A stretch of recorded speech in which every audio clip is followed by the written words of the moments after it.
Ghost Trick Phantom Detective is a really underrated game. It originally released on the Nintendo DS and it's now ported to every modern console and PCs.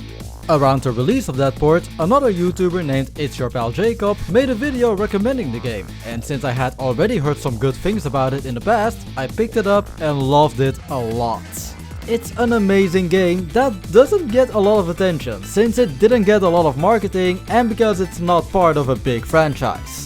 So, as a new Ghost Trick fan, I'll do my part and recommend this game to anyone I come across. Here is why you should play Ghost Trick. In this game, you play as the recently deceased Sissel.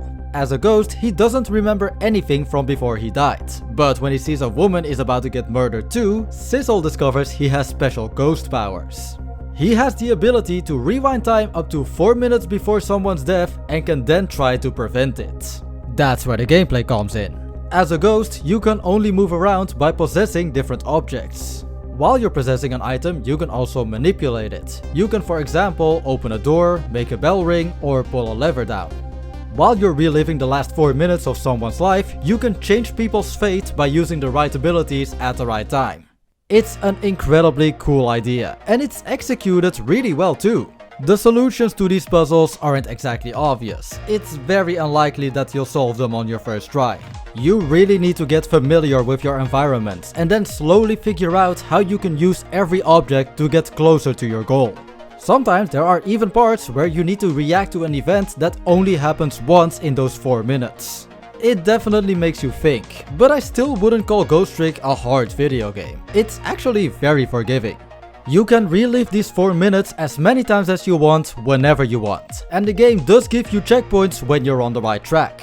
You get plenty of safety nets, but the gameplay still feels very exhilarating and exciting. At the end of the day, you're still fighting against the clock to save someone's life, and the soundtrack really helps to sell that intensity. The music is very dynamic, in a similar way to the Ace Attorney games, where at first a slower paced, moderato version of the song plays, and then gets followed up with a faster, allegro version of that same song once you get closer to solving the puzzle. That's not the only similarity to Phoenix Wright, however. This game also has the same writer, Shu Takumi. That might be one of the best selling points I can give you for this game. Just like Takumi's other games, Ghost Trick is a very compelling mystery story that also has a very charming and memorable cast. You have the great detective Carbonella, for example, who only moves around by doing fabulous dance moves. There's of course also the snarky Sizzle, who's an amazing main character. He has the usual protagonist amnesia, which is a pretty redundant cliche, but this game actually manages to use that plot point to greatly enhance its story.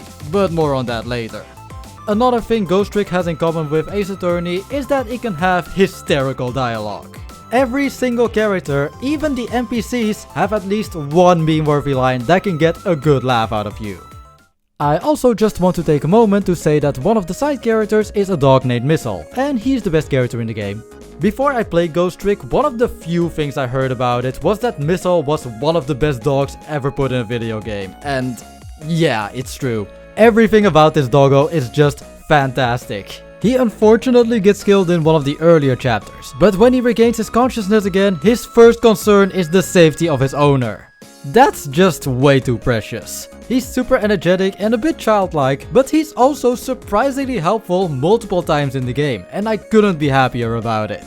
Missile is very loyal, useful, noble, and just adorable. I love this guy so much. Ghost Trick is filled to the brim with likable characters, but don't let that fool you. The story is still taken very seriously. The characters all have a good sense of humor, but they do know when to get serious. It might actually be a good thing that there are so many goofy moments, because this game could have easily been very depressing and gloomy without them.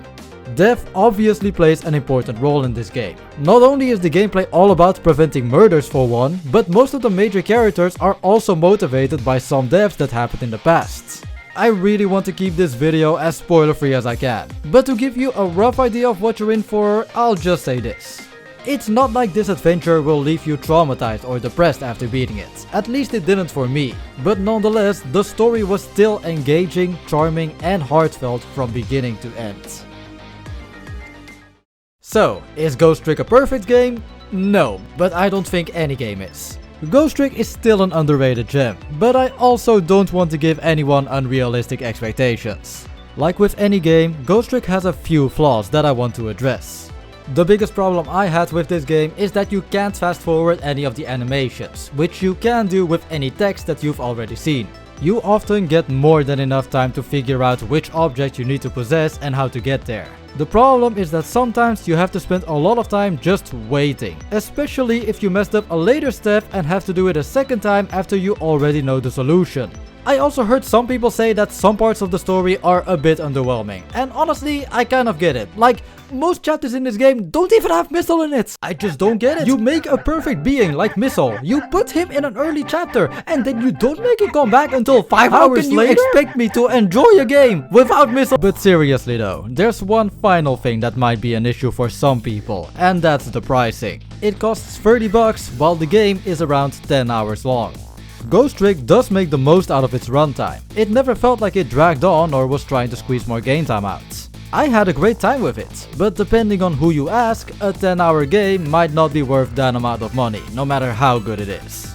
You have to determine that for yourself.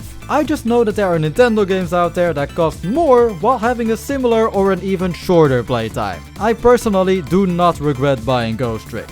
If you can afford it and the things I said sound interesting, then I'd definitely look into it. If the price doesn't sound worth it to you, however, then I recommend to at least put it on your wishlist and to wait for a sale. If you ever see this game costing 15 to 20 bucks, I'd definitely give it a chance. You can find it digitally on any modern console, and thanks to its low system requirements, it's also able to run on almost any computer.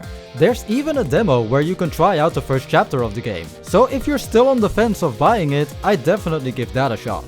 Like I said, I don't want to overhype this game to give unrealistic expectations, but there's a reason why Ghost Trick has such a small but dedicated community.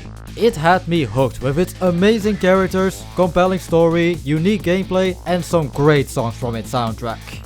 If you love puzzle games, visual novels, or dogs, you should definitely play Ghost Trick. Thanks for sticking around until the end of this video. In case you didn't know, I mainly make Xenoblade content on this channel, but this is hopefully the first video in a series where I recommend some underrated games that aren't Xenoblade, or just any games I like but never get to talk about. Xenoblade will still be the main focus of my channel for a long time, but I'll probably make a video about other games like this to have some variation. Anyways, thanks again for watching, like, comment and subscribe. This has been Max Monado, signing out.